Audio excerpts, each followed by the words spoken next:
রাসূলকে যারা বাদ দিয়ে মাইনাস করতে চায়, কই নবীকে মাইনাস করে দিলাম, আমি কই নবীকে যারা মাইনাস করে আল্লাহকে পাইতে চায়, এই সমস্ত আল্লাহওয়ালা কাফেরদের সাথে আমাদের কোনো সম্পর্ক নাই। যারা বলেন ঠিক কিনা? আমার দেশের অনেক সুন্নি উলামায়ে কেরাম এই আল্লাহওয়ালা কাফেরদের মাহফিলগুলো করতেছে। গতকালকে আমি একটা আল্লাহওয়ালা কাফেরদের মাহফিল করে আসছি। আমি আমার সহকারীদের বললাম, তুই আমার কোথায় আনলি? আমি যার সঙ্গে হুজুর দরুদ ইব্রাহিম পড়েন, এরপরে হুজুর খবরদার কিয়াম করবেন, হুজুর মিলাদ পড়বেন। এখন বিপদে পড়ে কবর হাসরের ওয়াজটা করে দিয়েছে। কথা বুঝেন? কবরের ওয়াজ করে দিয়ে চলে আসলাম, খুব খুশি। আবার কেউ কেউ হুজুর তাফসীর তো হইনি, কি তা করলেন? আমি আশ্চর্য হয়ে গেছি, কারণ এই আল্লাহওয়ালা কাফেরদের কাছে নবী যার ভিতরে নাই, আল্লাহ তার ভিতরে নাই। যেটা বলেন ঠিক কিনা? নবী যার ভিতরে নাই, তার ভিতরে আল্লাহ কখনো আসতে পারে না। এ মুসলমান কবির মানুষ,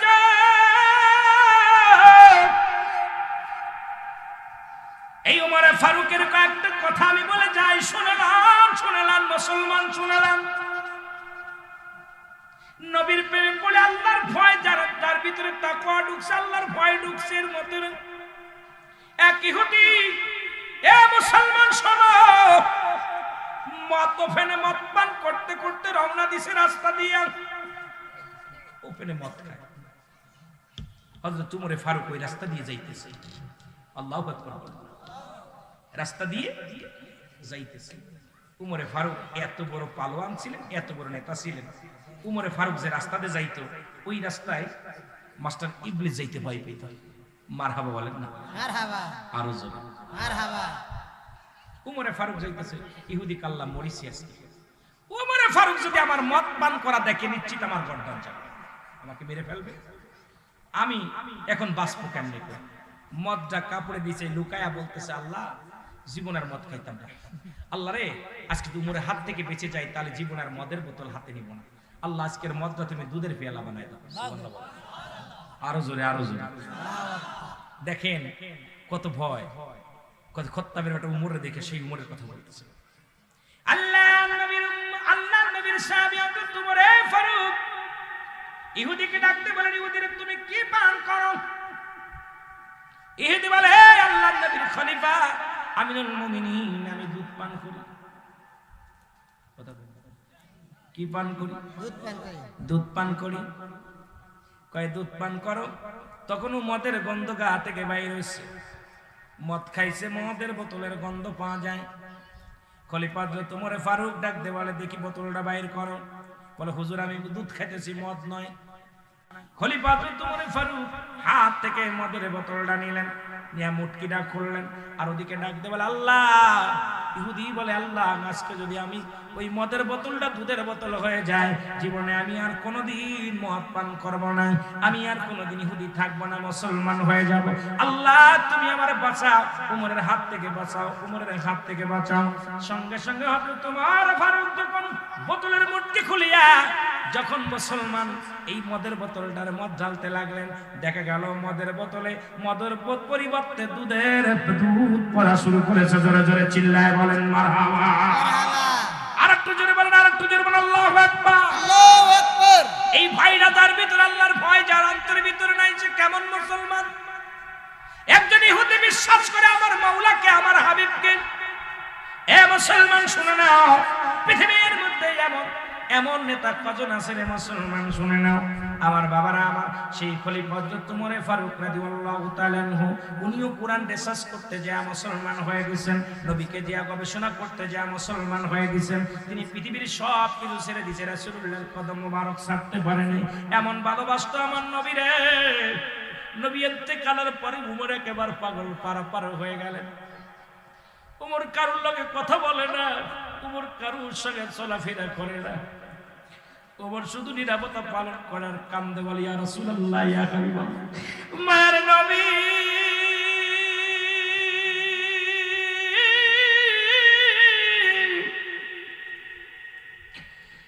আমি খত্তাবের বেটা উমর, ইয়া রাসূলুল্লাহ, ইয়া হাবিবাল্লাহ, আপনাকে ছাড়া আমি কি নিয়ে বাঁচবো? আপনাকে ছাড়া আমি কি নিয়ে থাকবো? আপনাকে দেখে আমি খোদার যন্ত্রণা ভুলে দূর হয়ে যেত। ইয়া রাসূলুল্লাহ, ইয়া হাবিবাল্লাহ, আমি ওমর আপনাকে ছাড়া থাকতে পারি না, কষ্ট পাই, আপনার বিরহ যন্ত্রণা আমি সহ্য করতে পারি না। ইয়া রাসূলুল্লাহ, ইয়া হাবিবাল্লাহ, নবীকে হারায়া হযরত ওমর বড় পেরেশানিত হয়ে গেলেন, পাগলের মতো হয়ে গেলেন, কান্দে। আর ইয়া রাসূলুল্লাহ, ইয়া হাবিবাল্লাহ বলে চোখের পানি ছেড়ে কাঁদছে। খলিফা নির্বাচিত হলো, খলিফা নির্বাচিত হলো, সবাই মিলে হযরত আবু বকর সিদ্দিক রাদিয়াল্লাহু তাআলা আনহুকে ইসলামের প্রথম খলিফা বানায়া দিলেন। প্রথম অধিবেশনে হযরত ওমর ফারুক উনিও রাজ দরবারে প্রবেশ করলেন। খলিফা হযরত আবু বকর সিদ্দিক রাদিয়াল্লাহু তাআলা আনহু উনি রাজ দরবারে যাইয়া উনি যখন বসলেন, মুসলমান কুরসির মধ্যে বসলেন। বসার পর সবাই দেখে, সবাই খুশি হইলেন, সবার মুখে আনন্দের ছাপ, সবার মুখে দিয়া মিষ্টি হাসি, সবাই আনন্দ পাইলেন। কারণ যোগ্য ব্যক্তি চেয়ারখানা পেয়েছে। রাসূলুল্লাহ যে ময়দানে বসতেন, রাসূল যে বিচারগুলো করতেন, রাসূলের উত্তরসূরি নবীজির একমাত্র নবীজির শ্বশুর মুবারক, আমার নবীজির এক হলো শ্বশুর মুসলমান, দ্বিতীয় হলো প্রথম খলিফা নবীজির শ্বশুর, নবীজির বিবি আম্মা জান আয়েশা সিদ্দিকার আব্বা জান ছিলেন হযরত আবু বকর সিদ্দিক রাদিয়াল্লাহু তাআলা আনহু। যোগ্য ব্যক্তি চেয়ারের মধ্যে বসেছেন, যোগ্য ব্যক্তি খলিফা হয়েছেন, সবাই আনন্দিত। কিন্তু পাশে দাঁড়াইয়া হযরত ওমর ফারুক চোখের পানিগুলো দরদর করে ছেড়ে দিয়ে কাঁদতে লাগলো, হাউমাউ করে কান্দে। সবাই ওমরের কান্না দেখে ফিরে তাকাইলেন। উপস্থিত যত মুসলমান শ্রোতা ছিলেন, উপস্থিত রাজ দরবারে যত মেহমান ছিলেন, সবাই কান্নার আওয়াজ শুনতে পাইলেন। সবাই তাকায় দেখে ওমর কান্দে, ওমরের চোখে পানি। সবাই আবু বকর ডাকতে বলে, ভাই ওমর, তুমি কেন কান্দো? তোমার তো আজকে কান্নার কথা না, সবাই তো আমার খলিফা বানায় দিছে, সবাই মিলে যেহেতু আমার রায় দিছে, এই চেয়ারের যোগ্য ব্যক্তি বানাইছে, আমি আসলে যোগ্য নয়। ভাই ওমর রে আয়, ও ভাই, মনে হয় আমি খলিফা হয়েছি, নেতা হয়েছি, তুমি মনে হয় মানতে পারো নাই, এই জন্য তোমার চোখে পানি, তুমি হাওমাও করে কান্দো।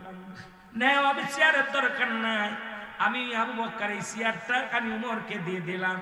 কারণ ওমর যখন কালেমা পড়েছিল মুসলমান তখন সরাসরি মুসলমান ওফেন তারা নামাজের আহ্বান করেছিল, মক্কা মদিনায় আযান শুরু করেছিল। যখন রাসূল পাক সাল্লাল্লাহু আলাইহি সাল্লামের হাতে ইসলাম গ্রহণ করেছিলেন হযরত ওমর ফারুক, তখন মুসলমানদের বিজয় ধ্বনি বেজে উঠেছিল। সুতরাং এই চেয়ারের একমাত্র যোগ্য অধিকার, যোগ্য পাওনাদার হলো হযরত ওমর ফারুক। আমি তাকে চেয়ারটা দিয়ে দিলাম, তুমি এসে বসো।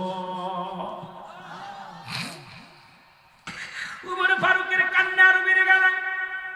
আল্লাহু আকবার। হযরত ওমর ফারুক আরো জোরে জোরে ফুপায়, ছোট মানুষের বালকের মতো কান্দে। বালক যেরকম, ছোট বালক যেমন ফুপায় কান্দে, হযরত ওমর ফারুক ফুপায় কান্দতে লাগলেন।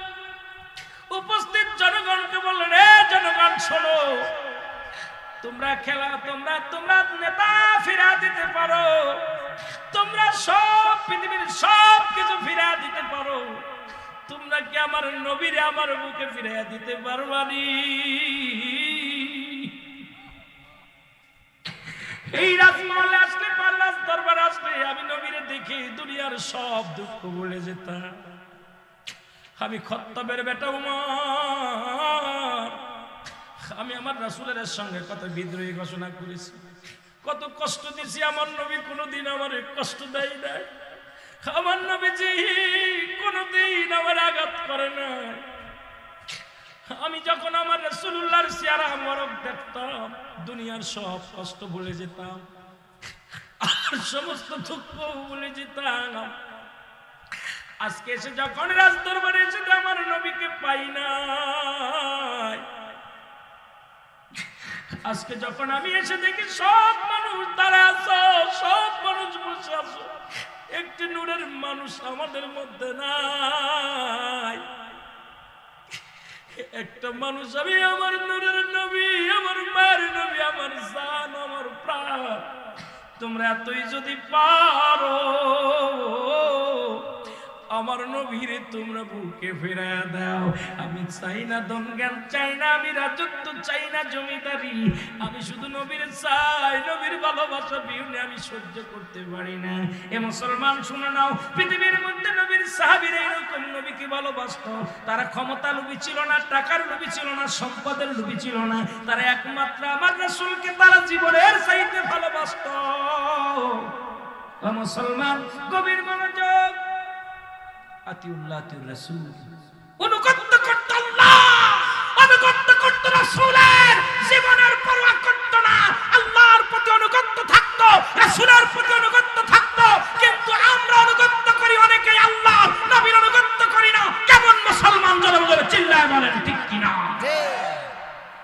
আতিউল্লাহ আতিউর রাসূল। আমার আল্লাহর প্রতি যেমনি অনুগত্য ছিল সাহাবীদের, নবীর প্রতি অনুগত্য এরকম ছিল। আমরা নবীর অনুগত্য না থাইকা ফালাফালি করে নবীর নাম শুনলেই ওর কলিজার মধ্যে আগুন ধরে যায়।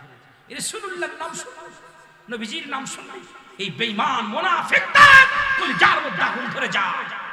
জোরে বলেন, আরো জোরে বলেন। ওই আমি কেমন করে, ওই আমি কেমন করে যাইব মাওলা নবীজির দেশে, আমি কেমন করে যাইব মাওলা নবীজির দেশে, যে দেশে মোর আসেন শুইয়া মোর নবীজি, যে বলেন যে দেশে মোর আসেন শুইয়া মোর নবীজি রে, বলেন তেমর দেশেতে ঘুমায় আছেন মোর নবীজি, যে নবী রহমতের নবী, নবী পাপীদের নবী, নবী রহমতের নবী, নবী পাপীদের নবী, সদাই কাঁদিতেছে দয়াল নবী উম্মতির প্রেমে, সদাই কাঁদিতেছেন দয়াল নবী উম্মতের প্রেমে, আমি কেমন করে যাব মাওলা নবীজির দেশে,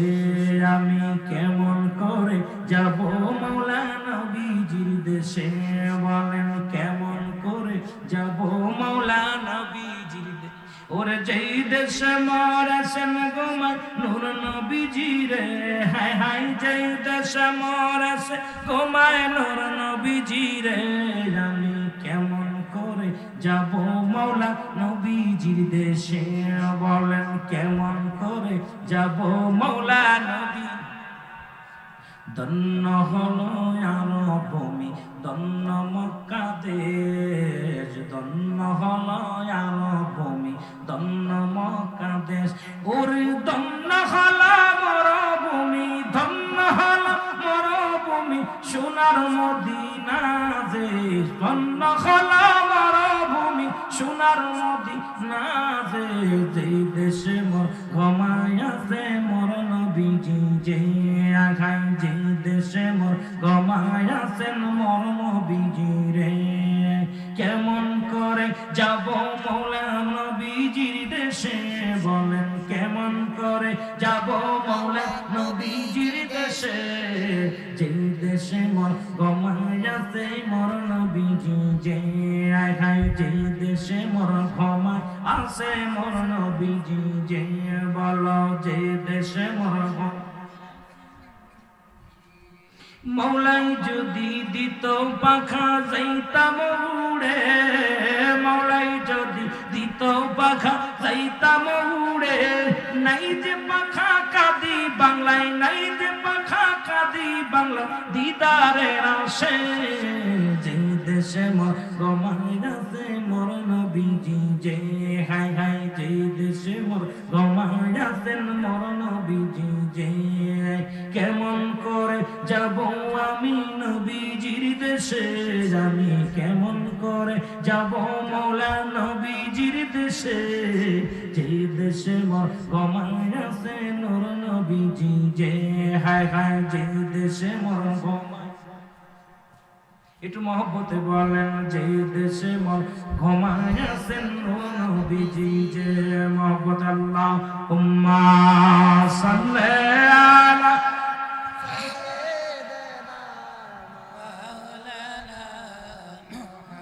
وعلى آل سيدنا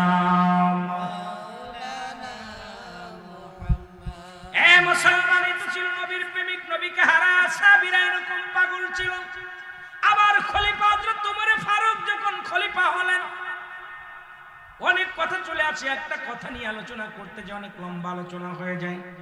খলিফা হযরত উমর ফারুক যখন খলিফা হলেন, আমিনুল মুমিনিন কেমন প্রধানমন্ত্রী হলেন, কেমন রাষ্ট্রপতি হলেন দেখেন না। উনি বাড়ি বাড়ি ঘুরে ঘুরে তালাশ করতেন প্রতিবেশী কে না খেয়ে আছে। আমার দেশের নেতারা যদি এমপি সাহেব হয়, ভোটের আগে কত না পায়ের জুতা ক্ষয় হয়ে যায়, মন্ত্রী হলে পায়ের জুতা ক্ষয় হয়ে যায়। বাবা কোথায় মেম্বার চেয়ারম্যান হতে গেলে কত কষ্ট করে। কিন্তু আমিনুল মুমিনিন যখন খলিফা হলেন, উনি রাতের অন্ধকারে আধারে এলাকাটা ঘুরে ঘুরে দেখতেন, মহল্লা ঘুরে ঘুরে দেখতেন কে অভাবে আছে, কে না খেয়ে আছে, কে না ঘুমায় আছেন, কে অনাহারে আছে, এগুলো ঘুরে ঘুরে দেখতেন। জোরে জোরে চিল্লায় বলেন মারহাবা। একদিন রাত্রে হযরত উমর ফারুক দেখতে পাইলেন মহল্লার মধ্যে একটা ঘরের মধ্যে টিপ টিপ করে বাতি জ্বলে, টিপ টিপ করে বাতি জ্বলে। হযরত উমর ফারুক গুটি গুটি পায়ে দরজার মধ্যে গেলেন, যে দেখে কান্না, ছোট ছোট মাসুম বাচ্চাগুলো ঘরের মধ্যে কাঁদে। কেমন নেতা ছিলেন, কেমন সাহাবী ছিলেন, কেমন দুর্দর্শ ছিলেন, আবার কালেমা পড়িয়ে পড়ার পর সব বিলিয়ে দিয়েছেন। ইসলাম যখন গ্রহণ করেছেন, খাত্তাবের বেটা উমর এই দুনিয়ার মধ্যে মাটির মানুষ হয়ে গেছে। কত সুন্দর আদর্শ, তার আদর্শ রাসূলুল্লাহর আদর্শের সঙ্গে মিলায় ফেলেছে। আমরা মুসলমান আজ পর্যন্ত পরিবর্তন হতে পারেনি। উগ্রপন্থী আমাদের মেজাজ, আমরা কৃপণতা করি, আমাদের মধ্যে শুধু কৃপণতা, আমাদের মধ্যে পরনিন্দা, আমাদের মধ্যে শুধু অত্যাচার, আমাদের মধ্যে মানুষকে ক্ষতি করার চিন্তা সাধনা নিয়ে থাকি। কিন্তু খলিফা হযরত উমর কোথা থেকে কোথায় গেল, এখন খলিফা হয়ে গেছেন। জোরে জোরে চিল্লায় বলেন আল্লাহু আকবার। দেখে ছোট ছোট মাসুম বাচ্চাগুলো ঘরের মধ্যে কান্নাকাটি করে ক্ষুধার যন্ত্রণায় ঘোরাঘুরি করে। মা মাগো খাবার দাও। মা জননী মায়ের কাছে কান্নাকাটি করে ডাকতে বলে মা মাগো আমাদের খাবারের ব্যবস্থা করো, সহ্য করতে পারি না। খলিফা হযরত উমর দাঁড়াইলেন, কিছুক্ষণ দাঁড়ায় দেখলেন একটা পাতিলের মধ্যে পানি নিলেন, পানি নিয়ে আগুনের মধ্যে দিয়া চুলার মধ্যে দিয়া জ্বালাইতে শুরু করলেন। আসলে করে কিছু পাথর নিয়ে আসলেন, উনি তো পাথর দেখতে পাই নাই, এই পানির মধ্যে দিয়া ফুটাইতে লাগলেন। শুধু জাল দেয়, আগুন জ্বলে। ছেলে মেয়েরা বলে মাগো খাবার দাও, ছোট বাচ্চারা বলে মাগো খাবার দাও। মা ডাকতে বলে বাবারে একটু দেরি কর, ধৈর্য ধর। জোরে জোরে বলেন আল্লাহু আকবার। এ ভাইরা আমার, বন্ধুরা আমার, যে কথা বলতেছিলাম, ছোট্ট ছোট্ট মাসুম বাচ্চাগুলো কান্না জুড়ে দিলেন, মা খাবার দাও, মা খাবার দাও।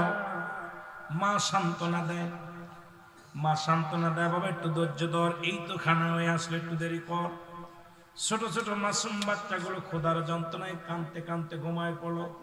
হযরত উমর চিন্তা করে মা জননী এত সময় ধরে রান্না করলেন, বাচ্চারা না খেয়ে ঘুমায় গেলেন। কারণটা কি? ঘরের দরজায় যে কাজ করে আওয়াজ দিলেন, দরজা খুলে দিলেন, দেখতে পাইলেন যা দেখে মা জননী ওই ঘরের মধ্যে পাতিলের মধ্যে পানি দিয়া পাথর দিয়া জ্বালাইতেছে। ডাকতে বলে মা গো, ও মা তুমি তোমার সন্তানদের খাবার দিলে না, ঘুমায় গেল। বাবা খাবার দেব কি, আজ কটা দিন ঘরের মধ্যে কোনো খাবারের ব্যবস্থা নাই, ঘরের মধ্যে কোনো খাবারের ব্যবস্থা নাই। ছোট ছোট মাসুম বাচ্চাগুলো আমার বিবি আমার স্বামী খাবার আনতে পারে নাই, খাবার জোগাড় করতে পারে না। আজ কটা দিন ঘরের মধ্যে কোনো খাবার নাই। শিশু সন্তানগুলো ক্ষুধার যন্ত্রণায় ছটফট করে, আমি মা হয়ে সহ্য করতে পারি না। আমি জনম দুঃখিনী মা, ওই সন্তানের কান্না বন্ধ করার জন্য পাতিলের মধ্যে পাথর দিয়া ফুটাইতেছি, তাদের সান্ত্বনা দিয়ে ঘুম পেরেছি। এখন আমি বসে বসে কান্দি। হযরত উমর ফারুক ডাকতে বলে মা একটু দাঁড়াও, আমি আসি। দৌড়ায়া গেলেন, বাইতুল মালে চলে গেলেন। কেমন নেতা ছিলেন, কেমন নেতা ছিলেন! দৌড়ায়া গেলেন, বাইতুল মালে চলে গেলেন। ডাকতে বলে আসলাম রে, বাইতুল মালের দরজা খোল। আসলাম দরজা খুলে দিলেন। দরজা খুলে দিয়ে বলে এই আটার বস্তাটা আমার পিঠে উঠায়া দে, আমার মাথায় উঠায়া দে। আসলাম বলে আমিনুল মুমিনিন আটার বস্তা কোথায় নেবেন আমাকে বলেন, আমাকে হুকুম দেন, আমি সেখানে বহন করে দিয়ে আসবো। বলেন আরে আসলাম এই আটার বস্তা আমার মাথায় তুলে দাও। আমি উমর আল্লাহর কাছে কি জবাব দিব? আর চেয়ারম্যান মেম্বার সব গরিবের 2 কেজি চাউলের লোভ সামলাইতে পারো না, গরিবের 2 কেজি আটার লোভ সামলাইতে পারো না। আমার দেশে অসংখ্য চেয়ারম্যান সাহেব অমুসলমান শত শত টন তেল, শত শত টন চাউল তাদের খাটের নিচেই পাওয়া যায়, তাদের ঘরের মধ্যে পাওয়া যায়। এই গরিবের 10 টাকা কেজি চাউলের লোভ সামলাতে পারে না, এটা সরকার দিছে তাদের 10 কেজি চাউল দেয়, এটার মধ্যে ভাগ বসায় চেয়ারম্যান। এই হারামখোররা আমার দেশের নেতা, এই হারামখোরদের জন্য শান্তি ফিরে চলে গেছে। মুসলমান জোরে জোরে বলেন ঠিক কিনা? অসংখ্য হারামখোর 10 টাকা কেজি চাউল এটার লোভ সামলাতে পারে না। আমরা দেখেছি অনেক চেয়ারম্যানের তেল, সোয়াবিনের তেল, যে করোনা ভাইরাসের সময় চাউল ডাউল যা দিছে এগুলো চুরি করে করে খাটের নিচে রেখে দিছে। অসহায় মানুষের তারা টাকা বন্ধু চুরি করছে। এই সমস্ত বদমাইশ যদি দেশের নেতা হয়, 10 বদমাইশ গুলো ইউনিয়নের চেয়ারম্যান হয়, ওয়ার্ডের মেম্বার হয়, জাতি শেষ হওয়ার জন্য এরাই যথেষ্ট। জোরে বলেন ঠিক কিনা? ইসলাম মানতে হবে, ইসলামের আদর্শ আমাদের মধ্যে নাই। জোরে বলেন ঠিক কিনা? আমার ভাইরা, আমার বন্ধুরা, আমার খলিফাতুল উমর ফারুক ডাকতে বলে, আসলাম রে, আটার বস্তা আমার মাথা উঠে দাও, কথা বলো না, আমার ঋণ শোধ করতে দাও, আমি আল্লাহর আদালতে ধরা পড়ে যাব। কি জবাব দিব?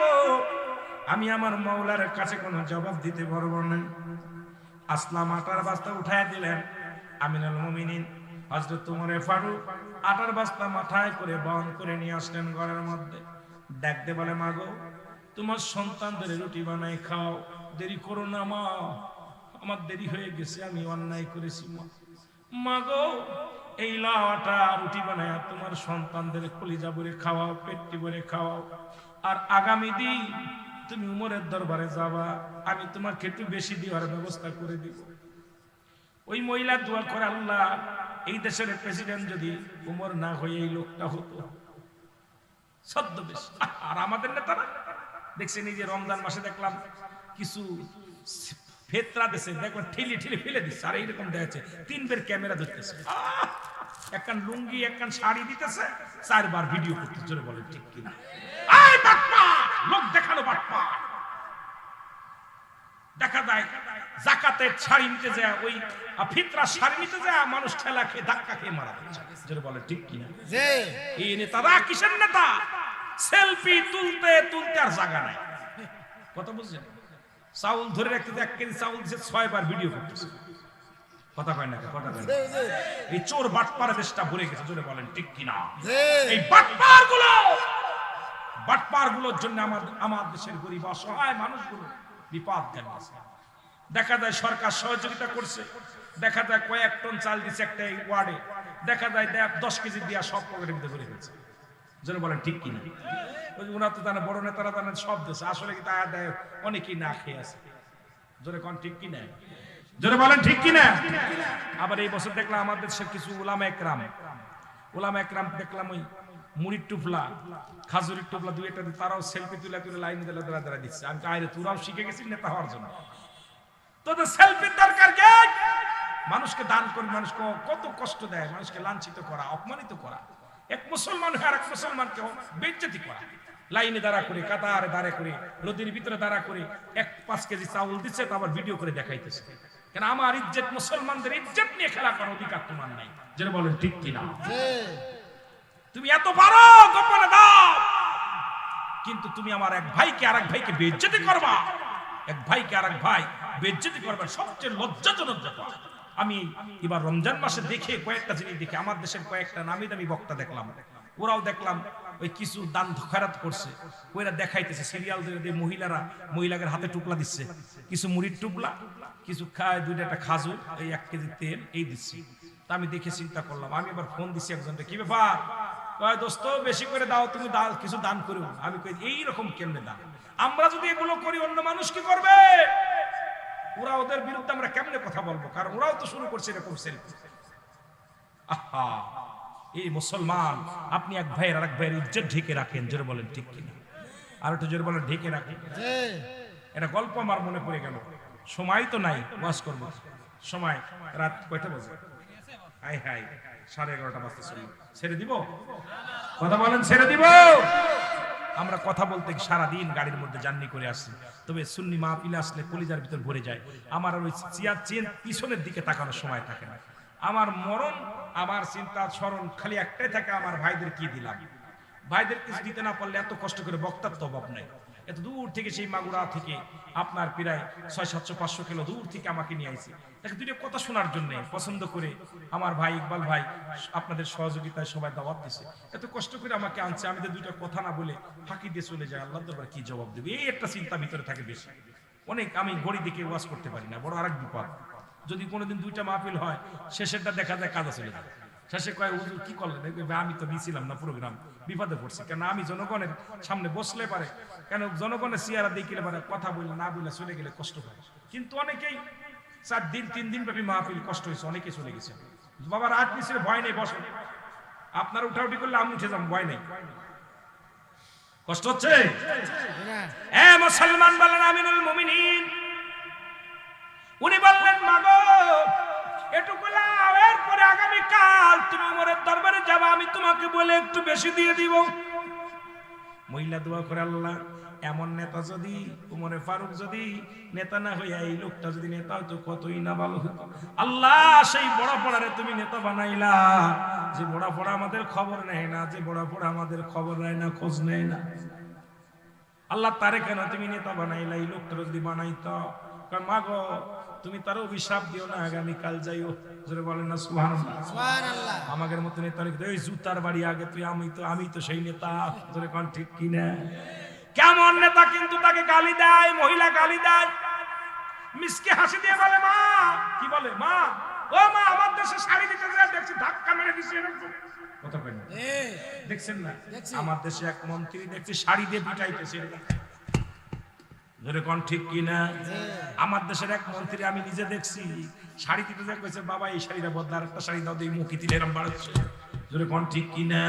কিন্তু উমরে ফারুক রে বলে বাটপার, ওই বাটপারটা যদি নেতা না হয়ে আপনি হতেন কতই না ভালো হতো। উমর কয় মা গো তারে গালি দিও না, আগামীকাল যে আমি সেইতে বেশি চেয়ে দিব। জোরে কোন না সুবহানাল্লাহ। সুবহানাল্লাহ। কেমন নেতা? নেতা তো এরকম নেতা দরকার। জোরে বলেন এরকম নেতা দরকার আছে কি না? আরো জোরে বলেন এরকম নেতা দরকার আছে কি না? এবার পরের দিন সকালবেলা উমর ফারুক রাদিয়াল্লাহু তাআলা আনহুর এ মুসলমান রাজদরবারে চলে গেলেন। যা দেখে গতকাল রাত্রে যিনি আটার বস্তা মাথায় লয়া যিনি বাড়ির ভিতর বহন করে নিয়ে দিয়েছে, ওই রাজদরবারে যা দেখে সেই লোকটাই বসে বসে মানুষের নালিশ, মহিলা চোখের পানি ছেড়ে কান্দার বলে আমিনুল মুমিনিন,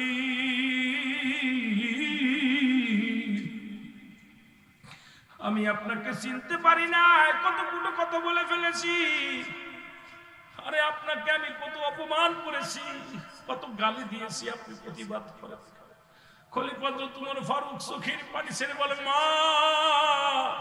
আপনি তো আমাকে গালি দিবেন, আমি আল্লাহর আদালতে কি জবাব দেব, দেরি হয়ে গেছে, আমি আপনার সময় মতো খবর নিতে পারি না, সময় মতো আপনার আমি ত্রাণ দিতে পারি নাই, খবর নিতে পারি না, আমার আল্লাহর আদালতে আমার আল্লাহ যদি ধরে আমি উমর কোন রকম জবাব দিতে পারবো না। গুম্মা আপনি ভুল করেন নাই, ভুল তো আমার ছিল, আমার আরো আগে যাওয়ার দরকার ছিল।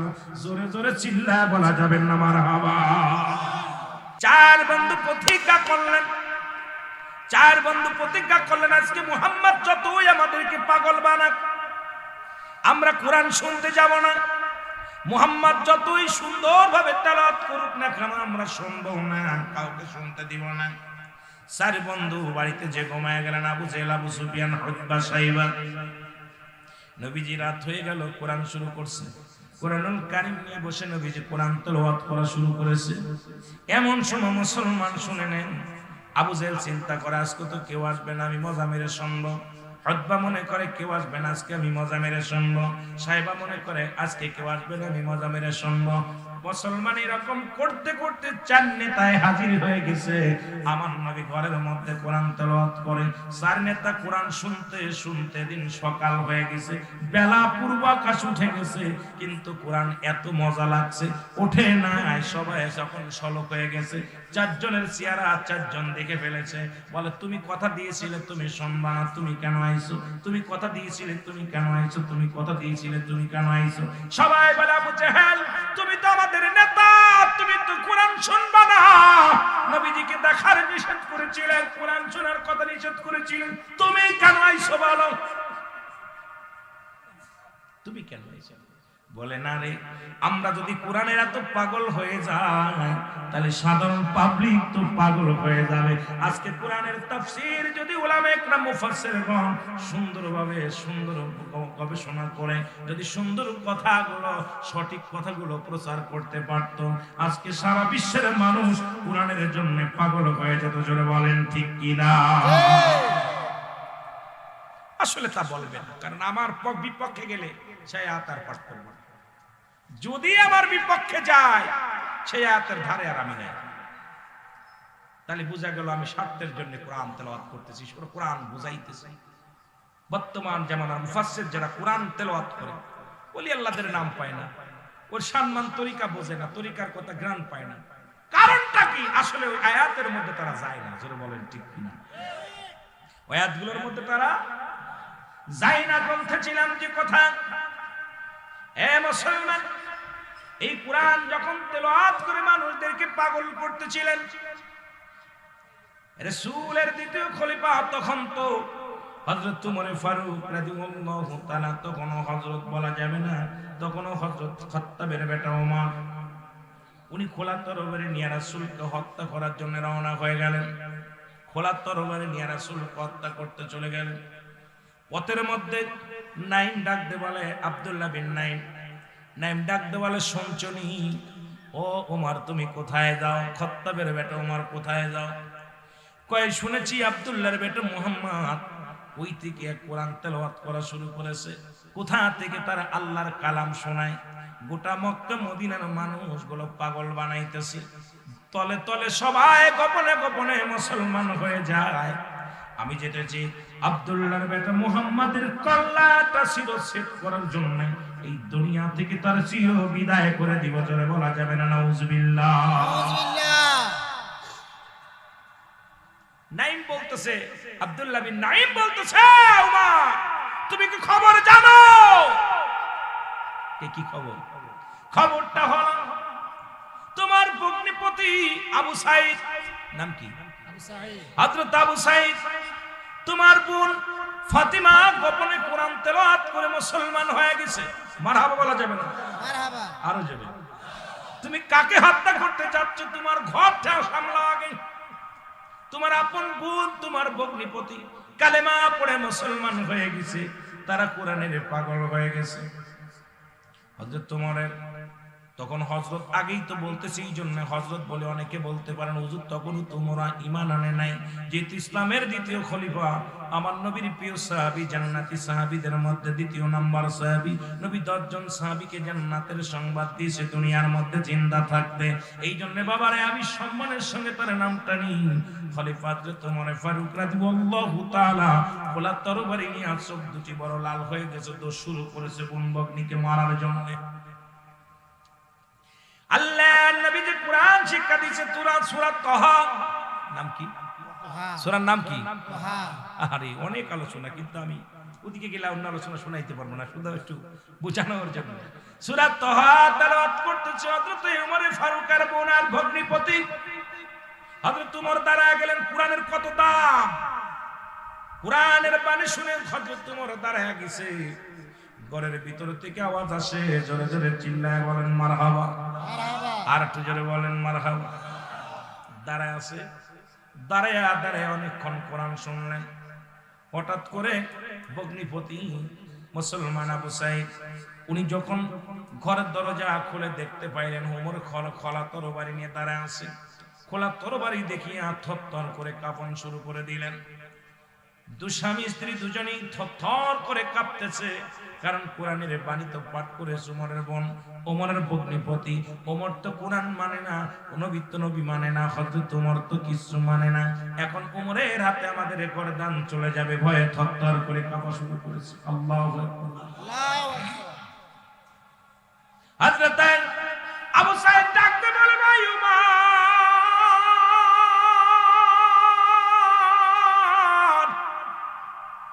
আপনি কখন এসেছেন? এই দরজায় দাঁড়ায় আছেন। বলে, আমি অনেকক্ষণ যাবত এসেছি। তোমরা ঘরের ভিতরে কি পাঠ করতেছিলা, কি পড়তেছিলা বলো, আগে বলো। বোন বাগনির গলার পানি শুকায় গেছে, কারণ যা পাঠ করছে শুনলেই মৃত্যুদণ্ড। বিপদ থেকে বাঁচা সম্ভব নয়। থরথর করে কাঁপন শুরু করে দিল। হযরত ওমর বলে, আমি কথা দিলাম রে, তোদেরকে আমি হত্যা করব না। আগে বলো কি পাঠ করলাম, এতক্ষণ সময় কি তোমরা তেলাওয়াত করতেছিলে আমাকে বলো। ওমরের বোন ভগ্নিপতি দুজনেই বলল, ওমর রে, যদি এইটা শুনতে হয় তাহলে একটা কাজ, তুমি আগে গোসল করে আসো। এই পানি শুনাইতে গেলে ওযু লাগে, পবিত্রতা লাগে।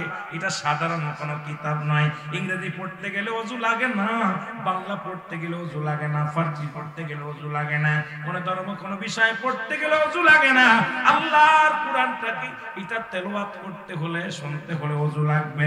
আগে এই পানি শুনতে হলে তোমাকে ওযু গোসল করতে হবে, পবিত্রতা, তোমাকে পবিত্রতা হয়ে আসতে হবে। জোরে জোরে চিল্লায় বলেন মারহাবা, মারহাবা। এ ভাইরা আমার, বন্ধুরা আমার, ওমর ফারুক গোসল করে আসলেন, ওযু করলেন, ওযু করা শিখায়া দিলেন। কেমন ওযু করবে নবীজি যেভাবে শিখায়া দিয়েছে, হযরত আবু সাঈদ শিখায়া দিলেন। ওযু করলেন, বলে এবার সূরা তাহা যেটা পাঠ করতেছিলেন পাঠ করা শোনাইলেন। শোনানোর পর হযরত ওমরের গা থেকে ঝরঝর করে ঘাম ঝরতে লাগলেন। বলে, বুনে বকনিরা রে, তারা আমি আসি। সুবহানাল্লাহ। তরবারি হাতের মধ্যে আছে, রাসূলুল্লাহকে হত্যার উদ্দেশ্যে রওনা হয়ে গেলেন। এদিকে খবর আসলেন, ওমরে ফারুক খত্তাবের বেটা উমর খোলা তরবারি নিয়ে রাসূলকে হত্যা করার জন্য রওনা হয়ে গেছে। হত্যা করার জন্য, রাসূলকে হত্যা করার জন্য। নবীর কাছে যে সাহাবীরা বলে, ইয়া রাসূলুল্লাহ, সর্বনাশ, খত্তাবের বেটা উমর তো খোলা তরবারি নিয়ে রাগান্বিত হয়ে আপনার দিকে ছুটছে আপনাকে হত্যা করার জন্য। আমার নবী বলে, আসতে দাও। সুবহানাল্লাহ বলেন, সুবহানাল্লাহ, আসতে দাও। ওমর ফারুক আসলেন, সাহাবীরা দাদ্দার পজিশন নিয়ে নিলেন। মারহাবা বলেন, মারহাবা। নবীর সাহাবীরা দাদ্দার মতো পজিশন নিলেন। সাহাবীরা বলে, ইয়া রাসূলুল্লাহ, ইয়া হাবিবাল্লাহ, যদি ওমর এসে আজকে যদি আপনার উপরে বিদ্রোহী ঘোষণা করে, কোন রকম যদি আপনাকে আঘাত করে কথা বলে, কোন রকম যদি আপনার দিকে চোখ আঁকড়ায় কথা বলে, আমরা সাহাবীরা মেনে নেব না। আমরা ওমরকে আজকে ছাড় দিব না, হয় জীবন যাবে না হয় জীবন নিব। যার যার পজিশন নিয়ে দাঁড়ায় গেলেন। হযরত ওমর রথ খোলা তরবারি নিয়ে রাসূলুল্লাহর দিকে রওনা হয়ে গেলেন।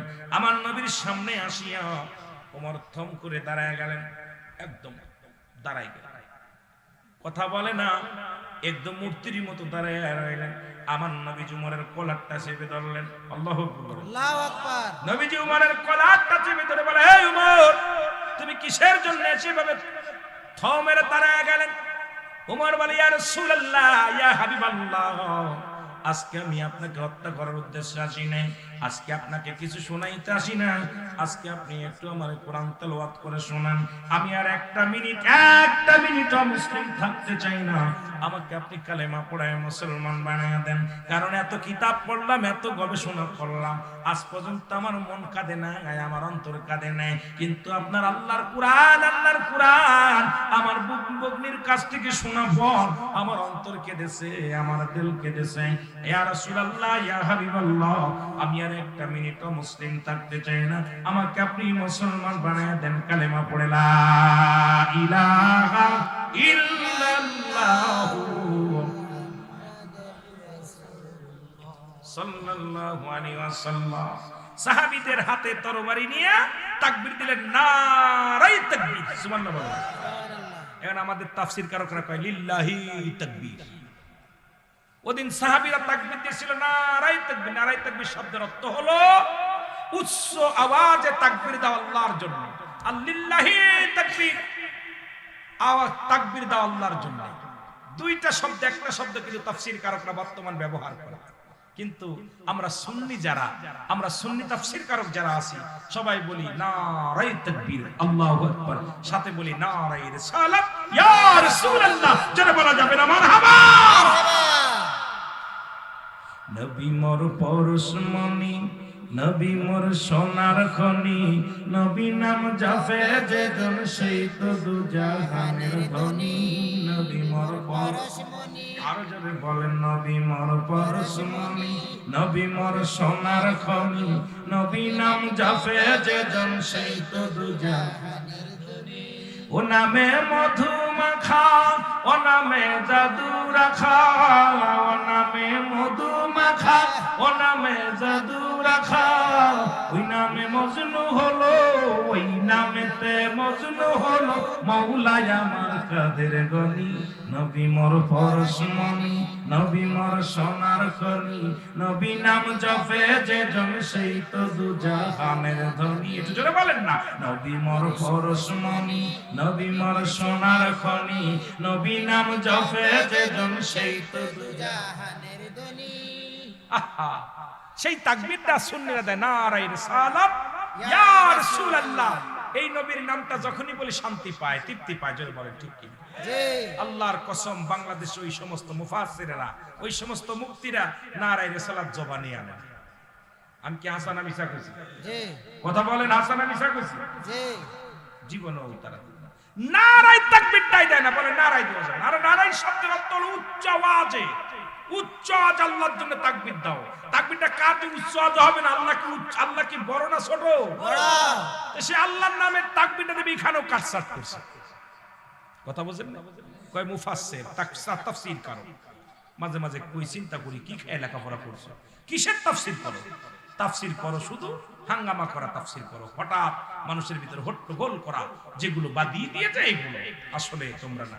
এই জন্য আল্লাহ বলে আমিনান নাস, মানুষের মধ্যে না কোন তারা বলবে আমান্না, তারা ঈমান আনছে বিল্লাহি, আল্লাহর প্রতি। নাস শব্দের অর্থ মানুষ। আল্লাহু আকবার বলেন। নাস শব্দের অর্থ কি? জোরে বলেন না। বেঈমানগুলো কিসের মধ্যে আছে?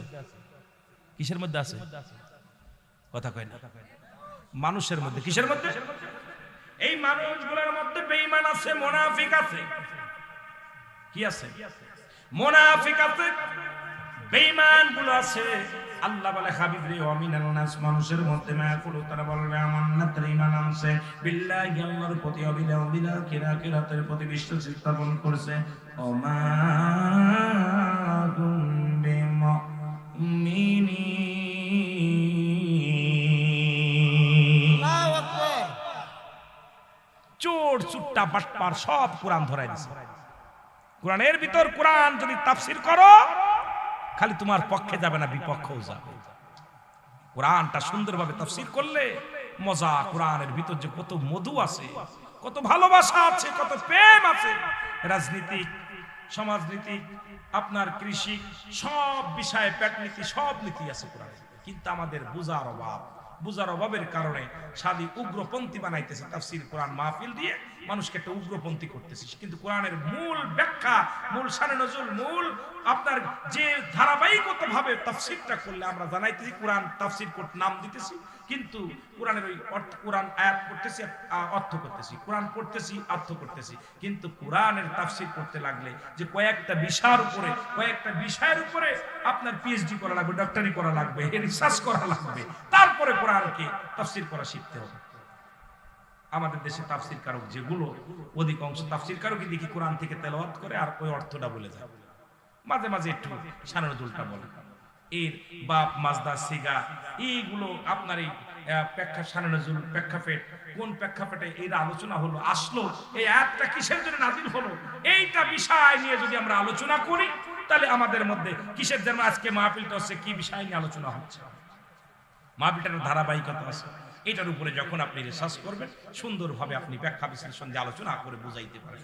কিন্তু আমার দেশের আমি মাঝে মাঝে কথাটা বলার পর অনেকেই মনে করে হুজুর একটু বেশি। না বাবা, আমি এত বড় জাননেওয়ালা না, আমি বড় পণ্ডিত না, আমি লেখাপড়া আমি যেটুকু জানি এই লেখাপড়ার আমার কোনো মূল্যায়ন নাই। মূল্যায়ন আপনাদের দোয়া, আপনাদের দোয়া। যদিও ডিগ্রি নিচ্ছি ওই ডিগ্রিকে আমি মূল্যায়ন করি না। আমার সবচেয়ে বড় ডিগ্রি আপনাদের দোয়া, ওলি আল্লাহদের সম্মান বলার কারণে, তাদের দোয়া, মদিনাওয়ালার প্রেমের মালা গলায় পড়ার কারণে হয়তো দুই চারটি কথা বলতে পারি, নয়তো আমার মতো গোলামের মুখ দিয়া কথা বাইর করা সম্ভব না। একটু জোরে বলেন না আল্লাহু আকবার। এই যে নবী মোর পরশমণি, নবী মোর সোনার খনি, যেই বলছি এক মৌলবী বলছে নবী নাম নেওয়াই শিরক। আমাদের দেশে এক কুতুব মৌলবী, আমি আশ্চর্য হয়ে গেছি, আরে কানা মৌলবী কেমনে বললো যে নবী নামটা নেওয়াই শিরক? নাউজুবিল্লাহ বলবেন, নাউজুবিল্লাহ বলেন। দি নবীর নাম নিয়ে যদি এই কথাটা যদি মুফাসসির বলে, মুফতি সাহেব বলে, আপনারা কি করবেন? এখন ভাই বললো বা আমি বললাম, বলে চিন্তা করুন মৌলানা সাহেব কইতে পাইলো, ভাই কোথা থেকে পেলো? আমি যদি বলি উনি আমাদের ইকবাল ভাই, উনি কি রুহুল আমিন ভাই যেহেতু বলছে, তাহলে আমরা নাই চিন্তা করব, বললো কাট্টা মুনাফিক বলছি। তা আপনারা সাধারণ ইকবাল ভাইয়ের সামনে বলে গেল নবী নাম নিয়ে হয় শিরক, তো নিশ্চিত মনে হয় জায়েজই আছে, নাহলে তো ভাই বলতো কিছু কথা কইতেন না। ইমাম চোরে ধরছে, জোরে বলেন ঠিক কি না? একটু মহব্বতের সঙ্গে দুরূদ শরীফ পড়েন, আল্লাহুম্মা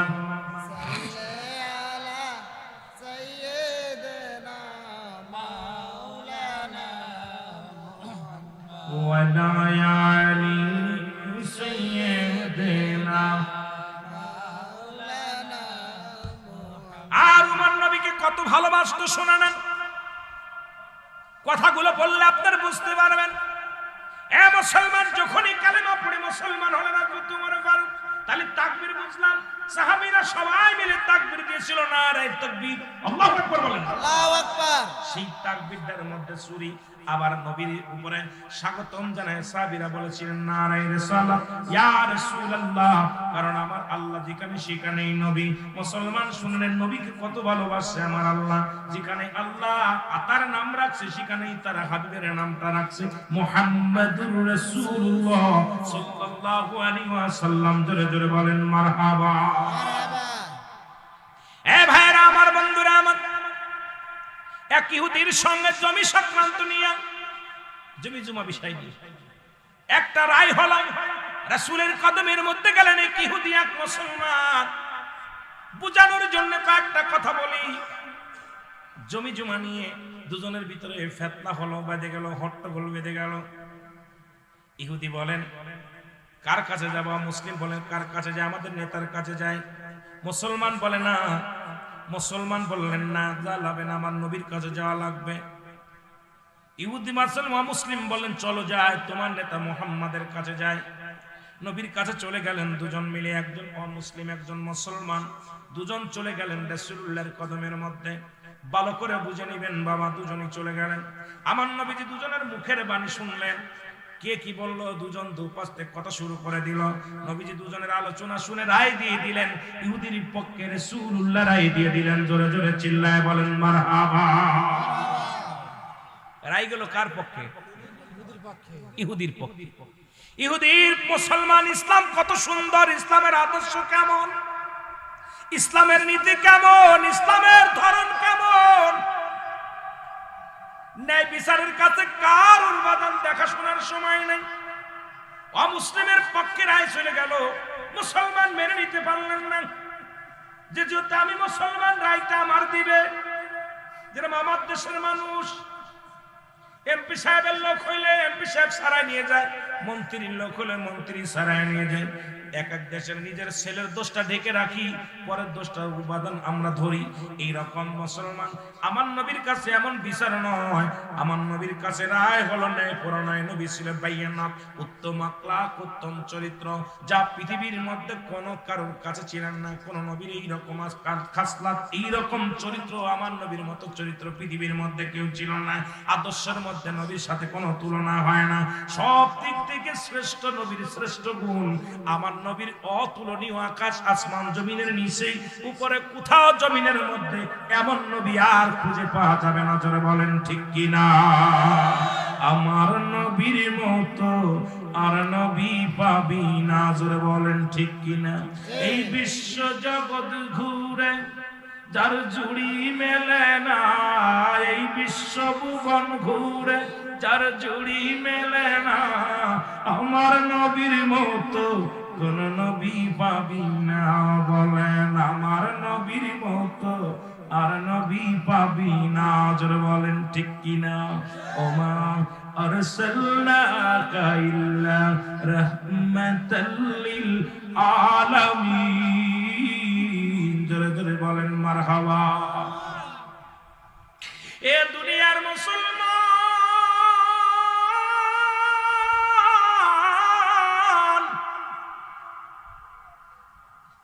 অমুসলিম রায় পেয়ে অত্যন্ত খুশি হয়ে গেলেন। বলে মুসলমানদের রায় ঠিক আছে, ন্যায় কোনো নয়, সত্যের সন্ধানে মুসলমান নীতির উপর অটল। মুসলমান ব্যক্তি বলেন না, আমি এই রায় মানি না, কারণ এই রায় যাবে আমার পক্ষে, ইহুদির পক্ষে চলে গেল। নবীজির আইন, নবীজির বিচার আমি মানি না। কার বিচার মানি না? আপনারা কি মানেন? কারা কারা মানেন? নবীর ফয়সালার উপরে কোনো ফয়সালা নাই। মুনাফিক মুসলমানরা বলে আমি রায় মানি না। বলে যাব কোথায় যাব? কয়ে যাব আবু বকরের কাছে। যেহেতু আবু বকর রাসূলের চাইতে 6 মাসের বড়। কয় মাসের? 6 মাসের বড়। সেহেতু তার কাছে গেলে সঠিক বিচারটা আমি পাবো, চলো যাই। ইহুদি বলে ভাই আপনার নেতা হলো রাহমাতাল লিল আলামিন, আপনার নেতা হোক, যেটা রায় দিছে এই রায় আমি মেনে নিলাম, আপনি কেন মানছেন না? কয় মানি না, চলো আবু বকরের কাছে যাই। সিদ্দিক আকবরের কাছে চলে গেলেন, সালাম দিলেন, মুসলমানদের সালাম দিলেন। বলে আমি রাসূলুল্লাহর কাছে গিয়েছিলাম, এই রায় দিয়েছে আমাদের। এই রায়টার মধ্যে রায়টা এই জমি জমা নিয়ে দুটি চক্রান্তর নিয়ে আমরা দুজনেই কথা বললো, মুসলমান এবং ওই ইহুদি কথা বললেন। হযরত আবু বকর শুনে বললেন এর আগে কে রায় দিছে? কয় রাসূলুল্লাহ রায় দিছে। কয় রাসূলুল্লাহর যে রায়, এরপরে আমি আবু বকর হাত চলবে না, কলম দেয়া চলবে না। আমার নবীর রায় যারা মানে না, এরপরে আমি কোন রায় দিতে পারবো না। আমার রায়ু এই বিচার, এই রায়টা হবে আমার রায়ু হয় ইহুদির পক্ষে। জোরে জোরে চিল্লায় বলেন মারহাবা। ইহুদির পক্ষে রায় দিয়ে দিলেন, কিন্তু মুসলমান ইহুদি মেনে নিলেন, কিন্তু মুসলমান মানলেন না। বলো চলো যাই খাত্তাবের বেটা উমরের কাছে। আল্লাহু আকবার। ইহুদি বলে ভাই যেহেতু আবু বকর হলো রাসূলুল্লাহ চাইতে 6 মাসের বড়, তার কাছে গেলেন, বিচার আমার দিয়ে দিছে, রায় দিছে আমার, আবার কার কাছে যেতে হবে? বলেন না এই রায় আমি মানি না, কারণ খাত্তাবের বেটা উমর রায় দিবে, সঠিক রায় দিবে, তার কাছে গেলে রায় পাওয়া যাবে। উমরের কাছে গেলেন, খলিফার কাছে যায় বললেন হুজুর আপনার কাছে বিচারের জন্য আসছি। বলে কিসের বিচার? বলে গিয়েছিলাম রাসূলুল্লাহর কাছে। মুসলমান শুনেন, সব কথা শোনা পর বলেন এর আগে কার কাছে গিয়েছিলেন? বলে গিয়েছিলাম রাসূলুল্লাহর কাছে। তারপরে কার কাছে গিয়েছিলেন? কই গিয়েছিলাম আবু বকরের কাছে। বলে রায় কি হয়েছে? রায় ইহুদির পক্ষে গেছে, আমি মানতে পারি নাই, কারণ আমি মুসলমান, রায়টা আমার পক্ষে আসবে। ওমর বলে দাঁড়ান আমি একটু আসছি ভিতর থেকে। ভিতরে চলে গেলেন, যে খোলা তরবারি নিয়ে একবার বাইরে আসি, এক ডাক দেখায় মুসলমান আমার সামনে আয়। একটা কবে এক কবে সঙ্গে সঙ্গে মুসলমান শুনে নেন, শুনে নেন, ওই মুসলমানের কাল্লাটা দ্বিখণ্ডিত করে ফেলছে। জোরে জোরে চিল্লায় বলা যাবে না মারহাবা। এক কবে শিরশ্ছেদ। লোকজন মক্কা মদিনার বুকে হইচই লেগে গেল। উমর ফারুক মুসলমান হত্যা করেছে। কি হত্যা করেছে? জোরে বলেন না।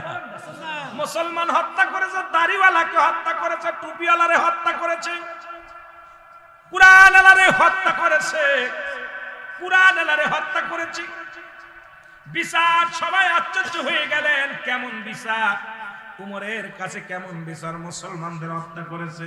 মুসলমানদের ভিতরে একটা বেঁধে গেল, হইচই বেঁধে গেল। মুসলমান সবাই বিচার চাই রাসূলুল্লাহর কাছে আসলেন। নবীজি বিচার করবে উমরের, কারণ উমর যে মুসলমান হত্যা করেছে, বিচার হবে। আমার আল্লাহ কয় জিবরিল তাড়াতাড়ি যাও, আমার হাবিবের জানায় আসো আমার উমর কোন মুসলমানকে হত্যা করে নাই, আমার উমর হত্যা করেছে একজন মুনাফিককে। ও মুসলমান শুনে নেন, সুতরাং মুসলমানদের মধ্যে বড় মুনাফিক যারা আমার নবীর রায় মানতে পারে নাই। আমি আল্লাহ তার বিপক্ষে চলে যাই, আমার রাসূল যার পক্ষে আছে আমি তার পক্ষে। সুতরাং আমার রাসূলের রায় যিনি মানতে পারে না, উমরের কাছে সে হত্যা হয়েছে, সুতরাং সে মুনাফিক, সে মুসলমান নয়। আগে আমার হাবিবরে জানায়া দিয়াস, আমার নবীজি যেন আমার উমরের বিচার না করে, কারণ আমার উমর কোন মুসলমানকে হত্যা করে নাই, কোন ইমানদারকে হত্যা করে নাই, একজন মুনাফিককে হত্যা করেছে। জোরে জোরে চিল্লায় বলো মারহাবা। আর একটু জোরে বলা যাবে না আল্লাহু আকবার। নবীর বিচার, নবীর কাছে আসছে সবাই। নবীজি বললেন সাহাবীরা বসো বসো, সবাই বসলেন। হুজুর কেমনে বসবো, মুসলমান হয়ে মুসলমানকে হত্যা করব? উমরে ফারুক যে অন্যায় করেছে মেনে নেওয়া যায় না। আপনার দাড়িওয়ালা টুপিওয়ালাকে হত্যা করেছে। এই জন্য আমি একটু আগে বললাম আমিনান নাস, মানুষের মধ্যে মায়াকুল, তারা বলবে আমার নাতের ঈমান আনছে। আমাদের মধ্যে এরকম মুনাফিকের অভাব নাই, যারা বলেন ঠিক কিনা? এরা মুখে মুখে যখনই সুন্নি বলে, বাতিলদের মাহফিলে যায় তারা মাথা নত করে ফেলে। আমরাও মাঝে মাঝে ধরা পড়ে যাই, কারণ অনেক বাতিলদের মাহফিলে যা পর্দাবাদ দেয় সুন্নি বইলা, যা দেখি এত বড় কাট্টা ওয়াবির মধ্যে আসছে, যেখানে কোনো দুরূদ শরীফ পড়া যায় না, যেখানে রাসূলকে দাঁড়ায় সালাম দেওয়া যায় না। কিন্তু এত ঠিকানতে যদি চলে আসি, বলবে মাওলানা পালায়া গেছে। গতকালকের একই অবস্থা হয়েছে রে মুসলমান, কারণ নবীর উপরে যতক্ষণ পর্যন্ত আমরা দুরূদ পড়তে পারি না, আমাদের কলিজার মধ্যে শান্তি লাগে না। নবীর সালাম দিতে না পারলে শান্তি লাগে না, কারণ সেখান থেকে পালাই আসলে পারে দুর্নাম, সেখান থেকে চলে আসলেও দুর্নাম। কিন্তু আমি আপনাদেরকেও বলি, আমার নিজেরও বলি, মাওলানা সাহেব টাকার কাছে বিক্রি হয়ে যায় না, অর্থের কাছে বিক্রি হয়ে যায় না। আমার রাসূলকে যারা বাদ দিয়ে আল্লাহকে পাইতে চায়, এরা হলো এই জামানার আল্লাহওয়ালা কাফের। আল্লাহওয়ালা কাফের, আল্লাহওয়ালা কাফেরদের কাছে যা নবীরে পাইবি না, আল্লাহরও পাবি না, জাহান্নাম ছাড়া কোনো গতি থাকবে না। আমি আমার ফতোয়ায় রুহুল আমিন সিদ্দিকের ফতোয়া হলো, যারা নবীকে বাদ দিয়ে আল্লাহকে পাইতে চায়, এই জামানায় তারা আল্লাহওয়ালা কাফের।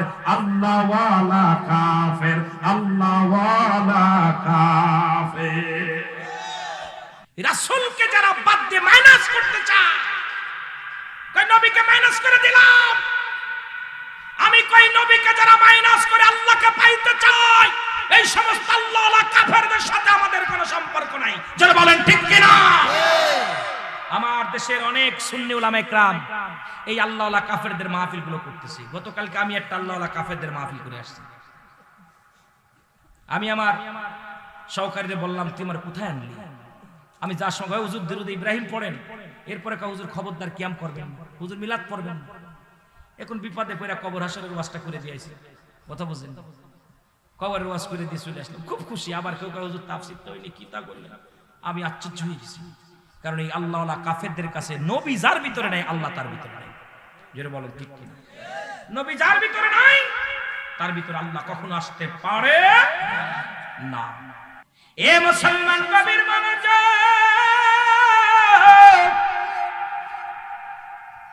এই উমরে ফারুকের কয়েকটা কথা আমি বলে যাই, শুনলাম মুসলমান, শুনলাম।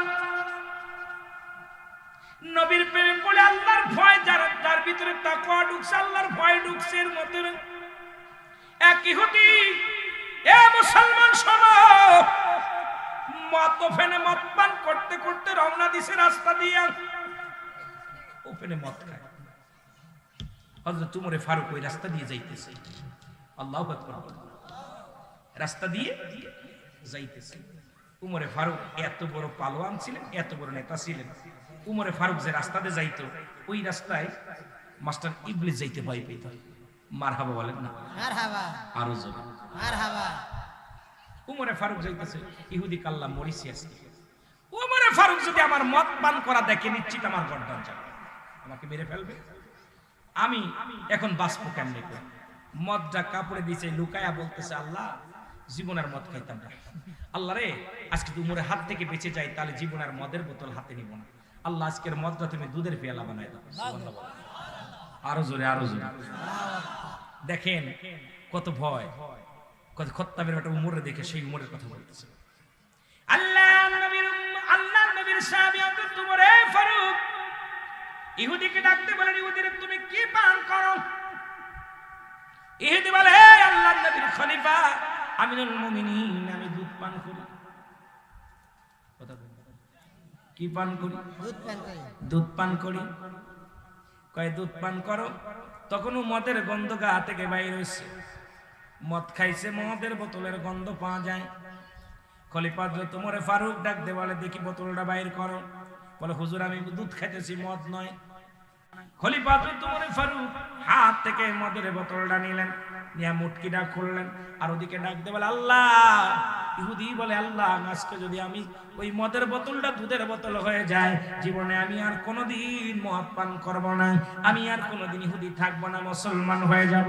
আল্লাহ তুমি আমার বাঁচাও, উমরের হাত থেকে বাঁচাও, উমরের হাত থেকে বাঁচাও। সঙ্গে সঙ্গে হযরত ওমর ফারুক যখন বোতলের মুটকি খুলিয়া যখন মুসলমান এই মদের বোতলটার মদ ঢালতে লাগলেন, দেখা গেল মদের বোতলে মদের পরিবর্তে দুধের দুধ পড়া শুরু করেছে। জোরে জোরে চিল্লায় বলেন মারহাবা। আরেকটু জোরে বলেন, আরেকটু জোরে বলেন, আল্লাহু আকবার, আল্লাহু আকবার। এই ভাইরা তার ভিতরে আল্লাহর ভয় যার অন্তরের ভিতরে নাই, সে কেমন মুসলমান? একজন ইহুদি বিশ্বাস করে আমার মাওলাকে, আমার হাবিবকে। এ মুসলমান শুনে নাও, পৃথিবীর মধ্যে এমন নেতা কজন আছে রে মুসলমান, শুনে নাও। আমার বাবারা, আমার সেই খলিফা হযরত ওমর ফারুক রাদিয়াল্লাহু তাআলা আনহু, উনিও কোরআন রিসার্চ করতে যায় মুসলমান হয়ে গেছেন, নবীকে দিয়া গবেষণা করতে যায় মুসলমান হয়ে গেছেন। তিনি পৃথিবীর সব কিছু ছেড়ে দিয়েছে, রাসূলুল্লাহর কদম মোবারক ছাড়তে পারেনি। এমন ভালোবাসতো আমার নবীরে, নবী ইন্তেকালের পরে উমর একেবারে পাগল পার হয়ে গেলেন।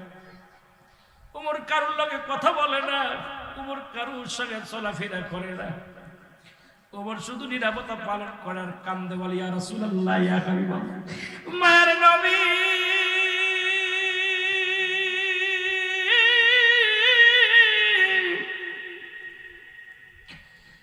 আমি খত্তাবের বেটা উমর, ইয়া রাসূলুল্লাহ, ইয়া হাবিবাল্লাহ, আপনাকে ছাড়া আমি কি নিয়ে বাঁচবো?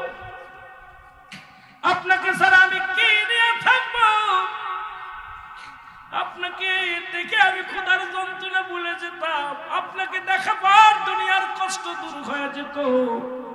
ইয়া রাসূলুল্লাহ, ইয়া হাবিবাল্লাহ, আমি ওমর আপনাকে ছাড়া থাকতে পারি না, কষ্ট পাই। আপনার বিরহ যন্ত্রণা আমি সহ্য করতে পারি না। ইয়া রাসূলুল্লাহ, ইয়া হাবিবাল্লাহ, নবীকে হারায়া হযরত ওমর বড় পেরেশানিত হয়ে গেলেন, পাগলের মতো হয়ে গেলেন, কান্দে। আর ইয়া রাসূলুল্লাহ, ইয়া হাবিবাল্লাহ বলে চোখের পানি ছেড়ে কাঁদছে। খলিফা নির্বাচিত হলো, খলিফা নির্বাচিত হলো, সবাই মিলে হযরত আবু বকর সিদ্দিক রাদিয়াল্লাহু তাআলা আনহুকে ইসলামের প্রথম খলিফা বানায়া দিলেন। প্রথম অধিবেশনে হযরত ওমর ফারুক উনিও রাজ দরবারে প্রবেশ করলেন। খলিফা হযরত আবু বকর সিদ্দিক রাদিয়াল্লাহু তাআলা আনহু উনি রাজ দরবারে যাইয়া উনি যখন বসলেন, মুসলমান কুরসির মধ্যে বসলেন। বসার পর সবাই দেখে, সবাই খুশি হইলেন, সবার মুখে আনন্দের ছাপ, সবার মুখে দিয়া মিষ্টি হাসি, সবাই আনন্দ পাইলেন।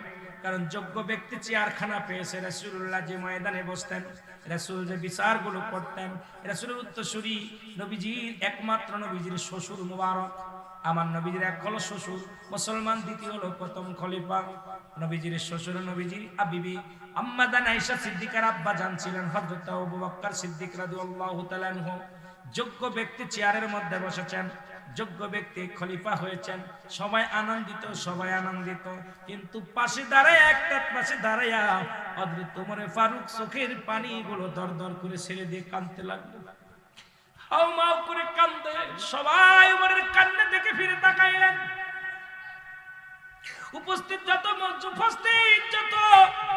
মুসলমান শ্রোতা ছিলেন, উপস্থিত রাজ দরবারে যত মেহমান ছিলেন, সবাই কান্নার আওয়াজ শুনতে পাইলেন। সবাই তাকায় দেখে ওমর কান্দে, ওমরের চোখে পানি। সবাই আবু বকর ডাকতে বলে, ভাই ওমর, তুমি কেন কান্দো? তোমার তো আজকে কান্নার কথা না, সবাই তো আমার খলিফা বানায় দিছে, সবাই মিলে যেহেতু আমার রায় দিছে, এই চেয়ারের যোগ্য ব্যক্তি বানাইছে, আমি আসলে যোগ্য নয়। ভাই উমর রে আয়, ও ভাই মনে হয় আমি খলিফা হয়েছি, নেতা হয়েছি, তুমি মনে হয় মানতে পারো নাই, এই জন্য তোমার চোখে পানি, তুমি হাওমাও করে কান্দো। নেও, আমি চেয়ারের দরকার নাই, আমি আবু বকর এই চেয়ারটা আমি উমরকে দিয়ে দিলাম। কারণ উমর যখন কালেমা পড়েছিল মুসলমান তখন সরাসরি মুসলমান ওপেন তারা নামাজের আহ্বান করেছিল, মক্কা মদিনায় আযান শুরু করেছিল। মুসলমান যখন রাসূল পাক সাল্লাল্লাহু আলাইহি সাল্লামের হাতে ইসলাম গ্রহণ করেছিলেন হযরত ওমর ফারুক, তখন মুসলমানদের বিজয় ধ্বনি বেজে উঠেছিল। সুতরাং এই চেয়ারের একমাত্র যোগ্য অধিকার, যোগ্য পাওনাদার হলো হযরত ওমর ফারুক। আমি তাকে চেয়ারটা দিয়ে দিলাম, তুমি এসে বসো। উমর ফারুকের কান্না আরো বেড়ে গেল। আল্লাহু আকবার। হযরত উমর ফারুক আরো জোরে জোরে ফুপায়, ছোট মানুষের বালকের মতো কান্দে। বালক যেরকম, ছোট বালক যেমন ফুপায় ফুপায় কান্দে, হযরত উমর ফারুক ফুপায় ফুপায় কান্দতে লাগলেন। উপস্থিত জনগণকে বললেন, এ জনগণ শোনো, তোমরা খেলা, তোমরা নেতা ফিরা দিতে পারো, তোমরা সব পৃথিবীর সব কিছু ফিরা দিতে পারো, তোমরা কি আমার নবীরে আমার বুকে ফিরাইয়া দিতে পারবানি? এই রাজমহলে আসলে, পাল্লাস দরবার আসলে আমি নবীরে দেখে দুনিয়ার সব দুঃখ ভুলে যেতাম। আমি খত্তাবের বেটা উমর, আমি আমার রাসূলের সঙ্গে কত বিদ্রোহী ঘোষণা করেছি, কত কষ্ট দিছি। আমার নবী কোনোদিন আমার কষ্ট দেয় নাই, আমার নবীজি কোনোদিন আমার আঘাত করে না। আমি যখন আমার রাসূলুল্লাহর চেহারা মোবারক দেখতাম, দুনিয়ার সব কষ্ট ভুলে যেতাম, আর সমস্ত দুঃখ ভুলে যেতাম।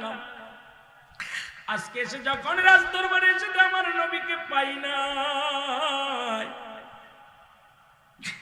আজকে যখন আমি এসে দেখি সব মানুষ দাঁড়ায় আছো, সব মানুষ বসে আছো, একটি নূরের মানুষ আমাদের মধ্যে নাই।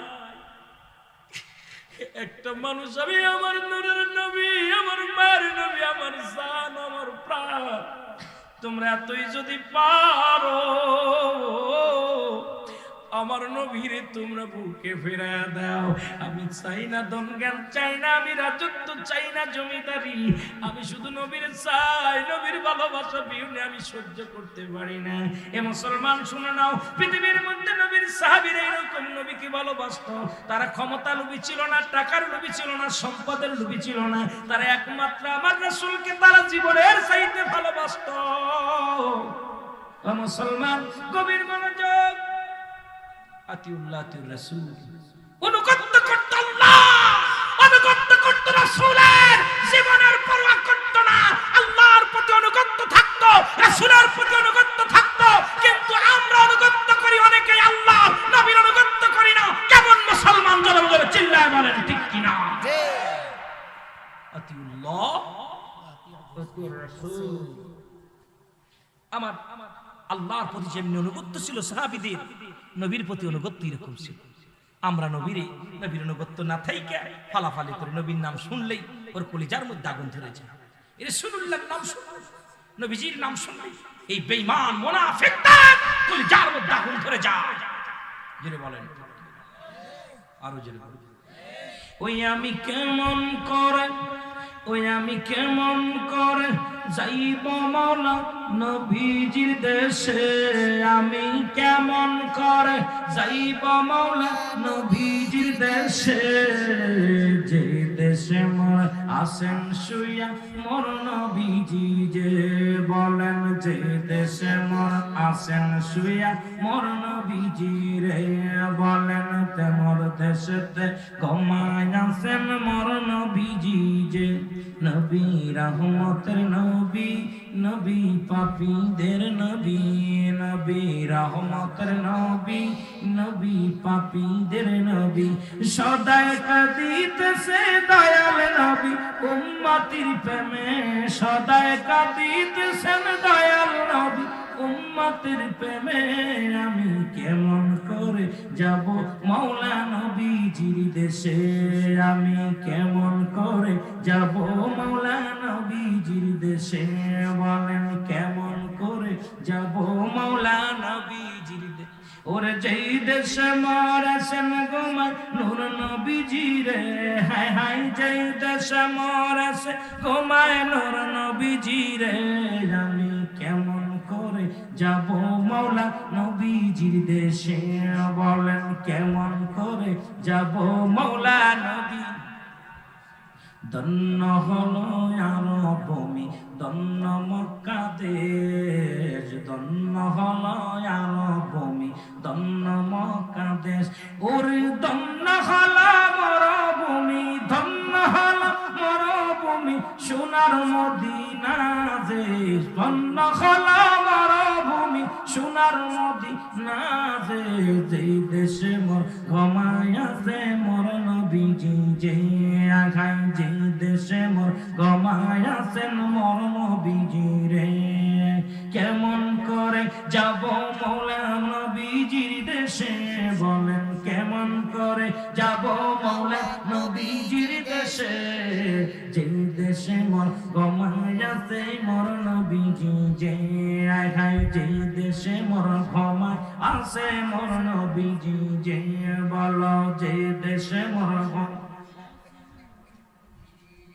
মওলাই যদি দিত পাখা যাইতাম উড়ে, মওলাই যদি দিত পাখা যাইতাম উড়ে, নাই যে পাখা কাঁদি বাংলায়, নাই যে পাখা কাঁদি বাংলা দিদারের আসে, যে দেশে মোর ঘুমায় আছে মোর নবীজি, যে হায় হায় যে দেশে মোর ঘুমায় আছেন মোর নবীজি, যে কেমন করে যাব আমি নবীজির দেশে, আমি কেমন করে যাব মওলা নবীজির দেশে, যে দেশে মোর ঘুমায় আছে নূর নবীজি, যে হায় হায় যে দেশে মোর ঘুমায়, একটু মহব্বতে বলেন যে দেশে মোর ঘুমায় আছেন নূর নবীজি, যে মহব্বত আল্লাহুম্মা সাল্লি আলা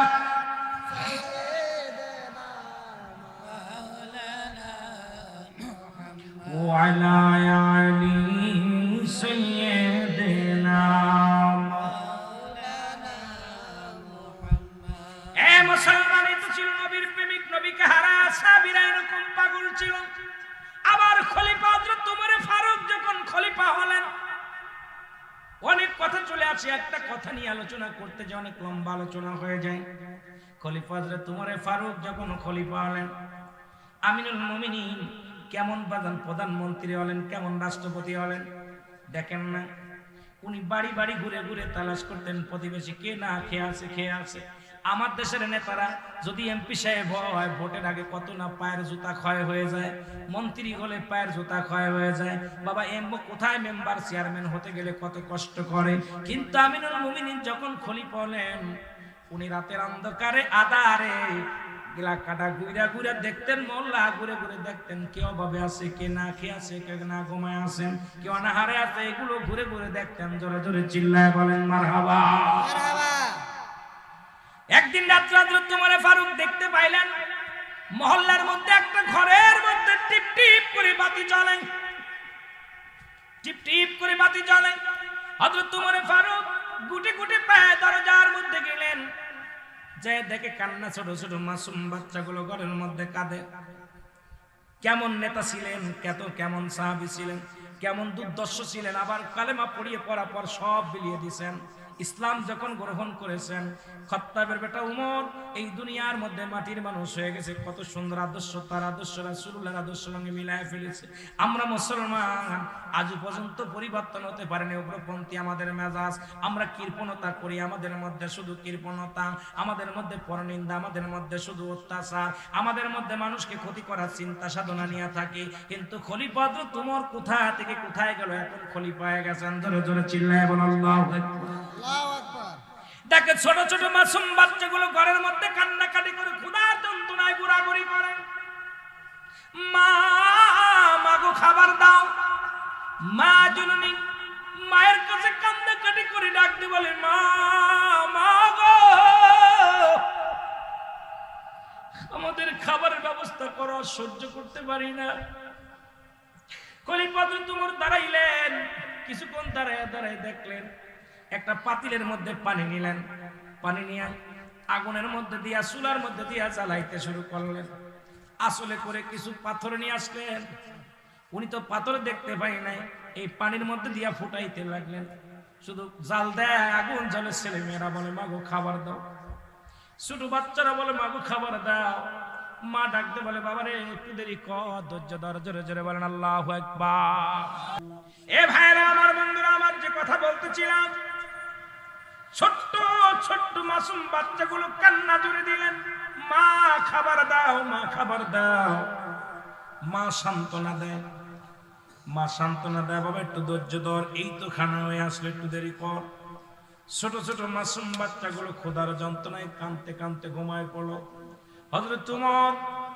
হযরত উমর চিন্তা করে, মা জননী এত সময় ধরে রান্না করলেন, বাচ্চারা না খেয়ে ঘুমায় গেলেন, কারণটা কি? ঘরের দরজায় যে কাজ করে আওয়াজ দিলেন, দরজা খুলে দিলেন, দেখতে পাইলেন যা দেখে মা জননী ওই ঘরের মধ্যে পাতিলের মধ্যে পানি দিয়া পাথর দিয়া জ্বালাইতেছে।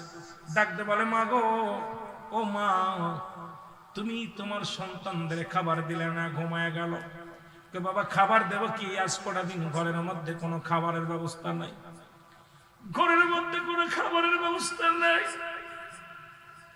ছোট ছোট মাসুম বাচ্চাগুলো, আমার বিবি, আমার স্বামী খাবার আনতে পারে নাই, খাবার জোগাড় করতে পারে না, আজ কটা দিন ঘরের মধ্যে কোনো খাবার নাই।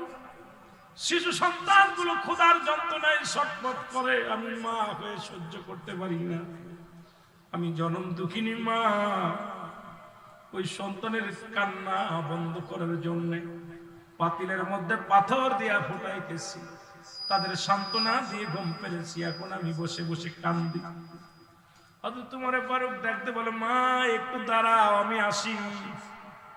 দৌড়ে গেলেন, বাইতুল মালে চলে গেলেন। কেমন নেতা ছিলেন, কেমন নেতা ছিলেন!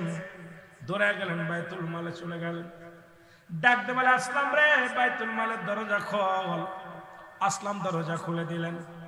দরজা খুলে দিয়ে বলে এই আটার বস্তাটা আমার পিঠে উঠায়া দে, আমার মাথায় উঠায়া দে। আসলাম বলে আমিনুল মুমিনিন, আটার বস্তা কোথায় নেবেন আমাকে বলেন, আমাকে হুকুম দেন, আমি সেখানে বহন করে দিয়ে আসবো। বলেন আরে আসলাম, এই আটার বস্তা আমার মাথায় তুলে দাও। আমি উমর আল্লাহর কাছে কি জবাব দিব? আর চেয়ারম্যান মেম্বার সব গরিবের 2 কেজি চাউলের লোভ সামলাইতে পারো না, গরিবের 2 কেজি আটার লোভ সামলাইতে পারো না। আমার দেশে অসংখ্য চেয়ারম্যান সাহেব, অমুসলমান, শত শত টন তেল, শত শত টন চাউল তাদের খাটের নিচেই পাওয়া যায়, তাদের ঘরের মধ্যে পাওয়া যায়। এই গরিবের 10 টাকা কেজি চাউলের লোভ সামলাতে পারে না, এটা সরকার দিছে, তাদের 10 কেজি চাউল দেয়, এটার মধ্যেও ভাগ বসায় চেয়ারম্যান। এই হারামখোররা আমার দেশের নেতা, এই হারামখোরদের জন্য শান্তি ফিরে চলে গেছে। মুসলমান জোরে জোরে বলেন ঠিক কিনা?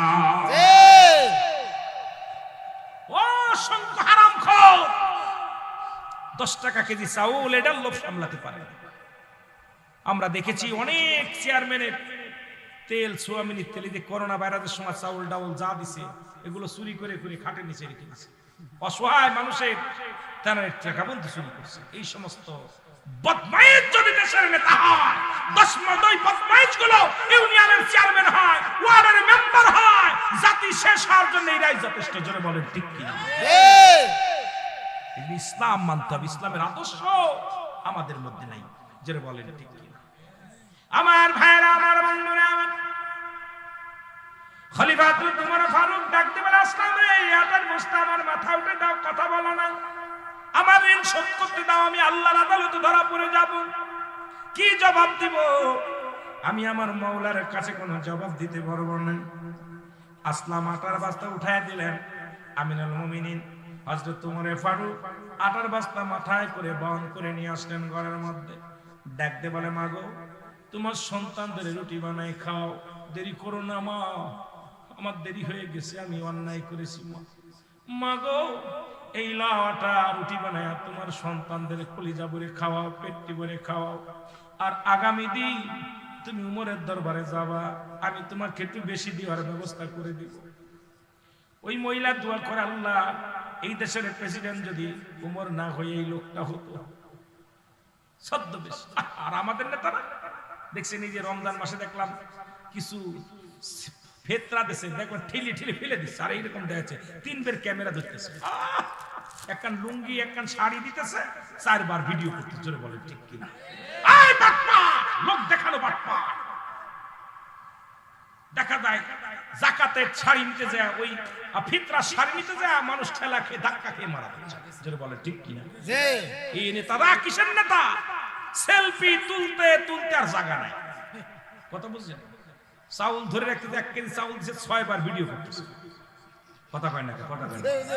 এই চোর বাটপার দেশটা ভরে গেছে। জোরে বলেন ঠিক কিনা? এই বাটপার গুলোর জন্য আমার দেশের গরিব অসহায় মানুষগুলো বিপদ গেছে।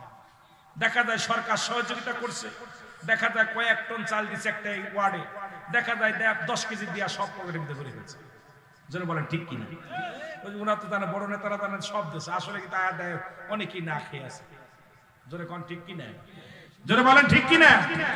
আবার এই বছর দেখলাম আমাদের দেশের কিছু উলামা একরাম দেখলাম ওই মুড়ির টুপলা খাজুরির টুপলা 2-1টা তারাও সেলফি তুলে তুলে লাইনে দাঁড়া দিচ্ছে। আমি আরে তোরাও শিখে গেছিস নেতা হওয়ার জন্য, তোদের সেলফির দরকার কি? মানুষকে দান করে মানুষকে কত কষ্ট দেয়, মানুষকে লাঞ্ছিত করা, অপমানিত করা, এক মুসলমান আর এক মুসলমানকে বেইজ্জতি করা, লাইনে দাঁড়া করে কাতারে দাঁড়া করে রোদের ভিতরে দাঁড়া করে 1-5 কেজি চাউল দিচ্ছে, আবার ভিডিও করে দেখাইতেছে। কেন? আমার ইজ্জত, মুসলমানদের ইজ্জত নিয়ে খেলা করার অধিকার তোমার নাই। যেটা বলেন ঠিক কিনা? তুমি এত পারো গোপনে দাও, কিন্তু তুমি আমার এক ভাইকে আরেক ভাইকে বেইজ্জতি করবা, এক ভাইকে আরেক ভাই বেইজ্জতি করবা, সবচেয়ে লজ্জাজনক ব্যাপার। আমি এবার রমজান মাসে দেখে কয়েকটা জিনিস দেখে আমার দেশের কয়েকটা নামি দামি বক্তা দেখলাম, ওরাও দেখলাম ওই কিছু দান খয়রাত করছে, ওইরা দেখাইতেছে সিরিয়াল দিয়ে মহিলাদের হাতে টুকলা দিচ্ছে, কিছু মুড়ির টুকলা, কিছু খায় 2টা খাজুর, এই 1 কেজি তেল এই দিচ্ছে। তা আমি দেখে চিন্তা করলাম, আমি এবার ফোন দিচ্ছি একজনকে, কি ব্যাপার? কয় দোস্ত বেশি করে দাও, তুমি কিছু দান করো। আমি কই এইরকম কেমনে দান? আমরা যদি এগুলো করি অন্য মানুষ কি করবে? ওরা ওদের বিরুদ্ধে আমরা কেমনে কথা বলবো? কারণ ওরাও তো শুরু করছে এরকম সেলফি। আহা, এই মুসলমান, আপনি এক ভাইয়ের আরেক ভাইয়ের ইজ্জত ঢেকে রাখেন। জোরে বলেন ঠিক কিনা? আর একটু জোরে বলেন ঢেকে রাখেন। এটা গল্প আমার মনে পড়ে গেল, সময় তো নাই ওয়াজ করব। সময় রাত কয়টা বাজে? হাই হাই 11:30 বাজতে চলল। ছেড়ে দিব? কথা বলেন ছেড়ে দিব? আমরা কথা বলতে সারাদিন গাড়ির মধ্যে জার্নি করে আসছি, তবে সুন্নি মাহফিলে আসলে কলিজার ভিতর ভরে যায়। আমার আর ওই চেন পিছনের দিকে তাকানোর সময় থাকে না। আমার মরণ, আমার চিন্তা স্মরণ খালি একটাই থাকে, আমার ভাইদের কি দিলাম। ভাইদের কিছু দিতে না পারলে এত কষ্ট করে বক্তার তো অভাব নাই। এত দূর থেকে সেই মাগুরা থেকে আপনার প্রায় 600-700-500 কিলো দূর থেকে আমাকে নিয়ে আইছে, তাকে 2টা কথা শোনার জন্য পছন্দ করে আমার ভাই ইকবাল ভাই আপনাদের সহযোগিতায় সবাই দাওয়াত দিছে, এত কষ্ট করে আমাকে আনছে। আমি তো 2টা কথা না বলে ফাঁকি দিয়ে চলে যাই, আল্লাহর দরবারে কি জবাব দেবে, এই একটা চিন্তা ভিতরে থাকে বেশি। অনেক আমি ঘড়ি দিকে ওয়াজ করতে পারি না, বড় আরেক বিপদ। যদি কোনোদিন 2টা মাহফিল হয়, শেষেরটা দেখা যায় কাজে চলে যায়। শেষে কয় হুজুর কি করলেন? আমি তো নিছিলাম না প্রোগ্রাম, বিপদে পড়ছি। কেন? আমি জনগণের সামনে বসলে পারে, কেন জনগণের চেহারা দেখিলে পারে, কথা বললে না বললে চলে গেলে কষ্ট হয়। কিন্তু অনেকেই 4 দিন 3 দিন ব্যাপী মাহফিল কষ্ট হয়েছে, অনেকে চলে গেছে। বাবা রাত নিচে ভয় নেই, বসো, আপনার উঠাউঠি করলে আমি উঠে যাবো, ভয় নেই। কষ্ট হচ্ছে? মুসলমান বলেন আমিনুল মুমিনিন, উনি বললেন মাগো এটুকু লাও, এরপরে আগামীকাল তুমি উমরের দরবারে যাবা, আমি তোমাকে বলে একটু বেশি দিয়ে দিব। মহিলা দোয়া করে, আল্লাহ এমন নেতা যদি, উমরে ফারুক যদি নেতা না হইয়া এই লোকটা যদি নেতা হতো কতই না ভালো হতো। আল্লাহ সেই বড় পড়ারে তুমি নেতা বানাইলা, যে বড় পড়া আমাদের খবর নেয় না, যে বড় পড়া আমাদের খবর নেয় না, খোঁজ নেয় না। আল্লাহ তারে কেন তুমি নেতা বানাইলা? এই লোকটা যদি বানাইতো, মা গো তুমি তার অভিশাপ দিও না, আগামীকাল যাইও। জোরে বলেন না সুবহানাল্লাহ। সুবহানাল্লাহ। আমাদের মতো নেতা এই জুতার বাড়ি আগে তুই, আমি তো সেই নেতা। জোরে কোন ঠিক কিনা? কেমন নেতা কিন্তু তাকে গালি দেয়, মহিলা গালি দেয়, মিসকে হাসি দিয়ে বলে মা, কি বলে মা, ও মা আমার দেশে শাড়ি দিতে যায় দেখছি ধাক্কা মেরে দিছে এরকম। কথা কই না? দেখছেন না? আমার দেশে এক মন্ত্রী দেখছি শাড়ি দিয়ে পিটাইতেছে এরকম। ধরে কোন ঠিক কিনা? আমার দেশের এক মন্ত্রী আমি নিজে দেখছি, শাড়ি দিতে যা কইছে, বাবা এই শাড়িটা বদলা, আরেকটা শাড়ি দাও, এই মুখি দিলে এরকম বাড়ছে। ধরে কোন ঠিক কিনা? কিন্তু উমরে ফারুক রে বলে বাটপার, ওই বাটপারটা যদি নেতা না হয়ে আপনি হতেন কতই না ভালো হতো। উমর কয় মা গো, তারে গালি দিও না, আগামী কাল যে আমি সেইতে বেশি চেয়ে দিব। জোরে কন্যা সুবহানাল্লাহ। কেমন নেতা? নেতা তো এরম নেতা দরকার। জোরে বলেন এরম নেতার দরকার আছে কিনা? আরো জোরে বলেন এরম নেতার দরকার আছে কিনা? এবার পরের দিন সকালবেলা উমর ফারুক রাদিয়াল্লাহু তাআলা আনহুর এ মুসলমান রাজদরবারে চলে গেলেন। যা দেখে গতকাল রাত্রে যিনি আটার বস্তা মাথায় লয়া যিনি বাড়ির ভিতর বহন করে নিয়ে দিয়েছে, ওই রাজদরবারে যা দেখে সেই লোকটাই বসে বসে মানুষের নালিশ, মহিলা চোখের পানি ছেড়ে কান্দার বলে আমিনুল মুমিনিন,